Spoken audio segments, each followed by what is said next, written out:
Hi friends, ఎలా ఉన్నారు? Welcome to our channel. ఈ ప్రపంచంలో నిజంగా ఏదైనా ప్రారంభించాలన్నా, విజయాలు సాధించాలన్నా మనకేం కావాలి? క్రమశిక్షణ, నిబద్ధత. అలాగే ఆ క్రమశిక్షణని కొనసాగించాలంటే చాలా ఓపిక, సహనం అత్యంత అవసరం. అంత సులభం కాదు. కానీ అవి సాధించిన వాళ్ళ కథలు మనం వింటే అవి మనలో స్ఫూర్తిని రగులుస్తాయి. మనకి ఒక ఆశావాద దృక్పథాన్ని, జీవితం పట్ల ఒక నమ్మకాన్ని కలిగిస్తాయి. ఒక గ్రామంలో పేద పిల్లవాడు ఉండేవాడు. అతడు పొలం పనులకు వెళుతూ, తండ్రితో పాటు వెళుతూ, అతని పుస్తకాలు చదువుకుంటూ అనేక విషయాలు నేర్చుకుంటూ ఉండేవాడు. అలాగే ఆ ఊళ్ళో ఏ విద్యుత్తు కూడా లేదండి. కానీ ఆ పిల్లోడు ఎప్పుడూ రాత్రి దీపపు వెలుగుల్లో, వీధి దీపాల వెలుగులో చదువుకునేవాడు. అయితే ఎప్పుడూ అతడు రాత్రి చీకట్లో హరివిల్లులా వెలిగే ఒక కళను చూశాడు.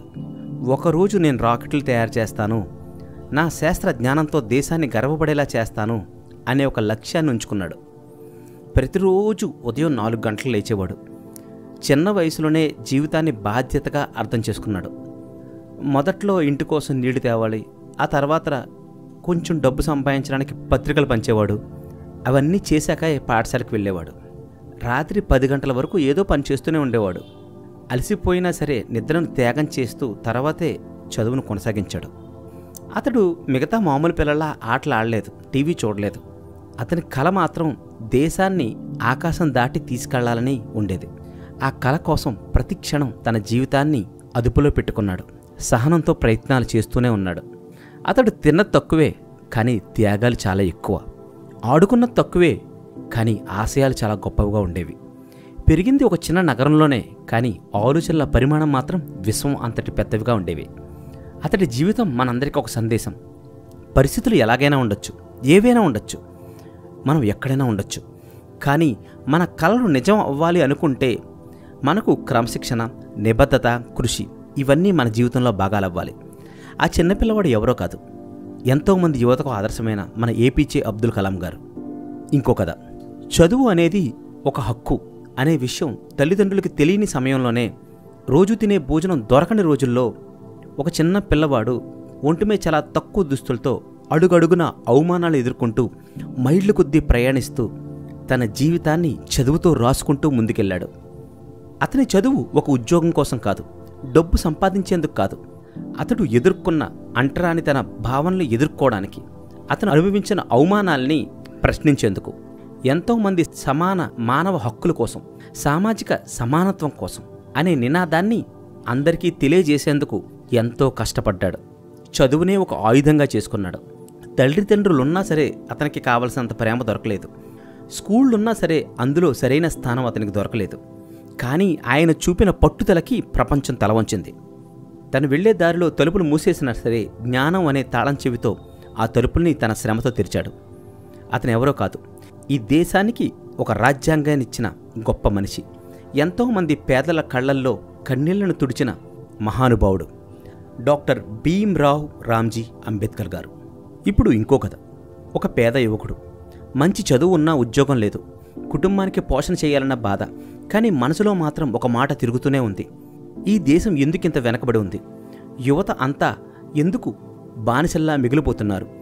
మన దేశ యువతలో చైతన్యం రావాలి, దేశ తలరాతలు మార్చే ధైర్యాన్ని, నైపుణ్యాన్ని వాళ్ళు పెంచుకోవాలి అనే ఆశయం అతన్ని ముందుకు నడిపించింది. ఆయన తండ్రి మరణించాక కుటుంబం ఆర్థికంగా పూర్తిగా కూలిపోయింది. కానీ ఆయనకి చదువుపై ధ్యాస, ధ్యానం మీద నమ్మకం ఎప్పటికీ ఆయన వదలలేదు. రోజుకు ఒక్కసారైనా తెలియని స్థితిలో కూడా తన ధ్యేయాన్ని ఆయన వేడలేదు.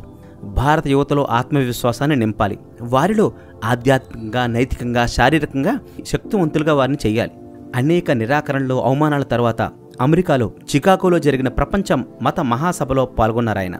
అందులో ఆయన చెప్పిన గొప్ప మాటలు ఇవే: sisters and brothers of America. పాశ్చాత్య దేశ ప్రజలు ఎవరూ ఊహించని ఒక ప్రేమతో, భావోద్వేగంతో, ఆయన ఒక పిలుపుతో అందరూ నిలబడి చప్పట్లు కొట్టారు. ఆయన ప్రసంగం ప్రపంచానికి భారతదేశం గురించి కొత్తగా చెప్పింది. భారతీయ సాంప్రదాయం, విశ్వభాతృత్వం గురించి ప్రపంచం చెవులు చేసి వినేలా చేశాయి. ఆయన ఎవరో కాదు, స్వామి వివేకానంద గారు. ఈ కథలన్నీ మనకు చెప్పేది ఏంటంటే, క్రమశిక్షణ లేకుండా నిజమైన విజయం సాధించలేం. నిబద్ధత లేకుండా లక్ష్యాల కలలు నిజం కావు. పట్టుదల లేకుంటే ప్రతి ప్రయత్నం మధ్యలోనే ఆగిపోతుంది. మనం 7 సార్లు పడిపోతే 8వ సారి లేచి ప్రయత్నించాలి. అయితే సౌకర్యం అనేది పురోగతికి పెద్ద శత్రువు అని గుర్తుంచుకోవాలి. అలాగే కష్టం ఎప్పటికీ మన శత్రువు కాదు. అయితే మన ఆత్మవిశ్వాసాన్ని ఇతరుల అభిప్రాయాల మీద మనం నిర్మించకూడదు. ఆత్మవిశ్వాసం అంటే మనం మన గురించి ఎలా అనుకుంటున్నామన్నది మాత్రమే నిజం. ఇతరుల అభిప్రాయాలు విరిగిపోయిన అద్దాల్లాంటివి. అలాంటి విరిగిపోయిన అద్దంలో మనల్ని మనం చూసుకొని అందంగా ఉండాలనుకోవడం, మన రూపాన్ని మార్చుకోవాలనుకోవడం అవాస్తవం. అనేక దెబ్బలు తగిలితేనే ఒక బండరాయి విగ్రహంగా మారుతుంది. ఇనుమైన నిప్పుల్లో పడితేనే దానికొక ఆకారం స్థిరించుకుంటుంది. బంగారమైన నిప్పుల్లో కాలితేనే మిలమిలా మెరుస్తుంది. సో జీవితంలో కష్టాలు, నష్టాలు, అవమానాలు, చేత్కారాలు సహజం.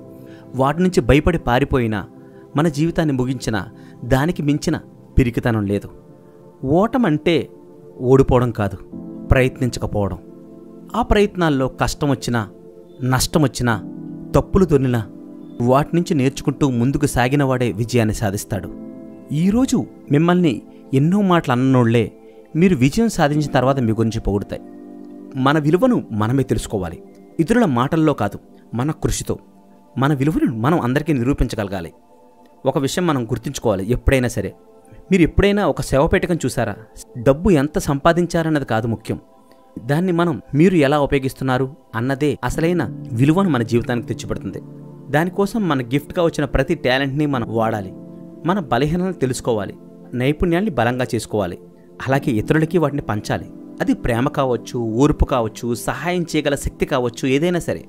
ప్రతి కళకు ఒక లక్ష్యం ఉండాలి, లేకపోతే అది నిరాశగానే మిగిలిపోతుంది. అయితే లక్ష్యాన్ని చేరుకోవాలంటే క్రమశిక్షణ అవసరం, సహనం అవసరం, ఓపిక అవసరం. దానికి ప్రతి ఉదయం ప్రార్థనతో మొదలు పెట్టండి. మీ వస్తువుని వాటి స్థానాల్లో పెట్టండి. ఎందుకంటే వాటిని తీయాలంటే మనం మోకాళ్లపై దిగాల్సి వస్తుంది. మీ జీవితంలో ఏం సాధించాలనుకుంటున్నారో తెలుసుకోండి, దానికోసం కృషి చేయండి. సాధించిన తర్వాత ఇంకొకరిని పైకి లాగండి. Each one teach one. మీ జీవితం, మీ విలువలు డబ్బు సంపాదించడానికే కాదు, సేవ చేయడానికి కూడా. కలలు కంటూ ఉండండి, కానీ ఆ కలల్ని లక్ష్యాలుగా మార్చండి. వాటిని సాధించడానికి ప్రతిరోజు కష్టపడండి. మీరు సాధించగలరు అని నమ్మండి. ఆ నమ్మకంతోనే ముందుకు పోండి. ఇవి నా జీవితంలో ఎంతో మార్పును తీసుకొచ్చాయి ఫ్రెండ్స్. నాలో ఎంతో మోటివేషన్ గురిచేశాయి. వీటిని మీతో పంచుకోవాలన్నదే ఈరోజు నా ప్రయత్నంగా మీ ముందుకు తీసుకొస్తున్నాను. అలాగే మన ఇన్స్పైర్ ఫ్రమ్ బుక్స్ తెలుగు మీకు తెలుసు, ఎంతోమంది సబ్స్క్రైబర్స్ ఉన్నా సరే ఎక్కువ మందికి నోటిఫికేషన్స్ వెళ్ళడం వల్ల వెనక్కుండిపోతుంది. అలాగే ఛానల్ మీరు పేరు మర్చిపోకుండా ఈజీగా గుర్తుపెట్టుకుని ఎప్పుడైనా యాక్సెస్ చేసేలా యాప్ కూడా చేసాం. సో యాప్ని ఇన్స్టాల్ చేసుకుని మీ ఫ్రెండ్స్ అందరికీ కూడా మన ఛానల్ని గురించి తెలియజేసి నా ప్రయత్నానికి మీ సపోర్ట్ని అందించండి. Thank you. నమస్తే.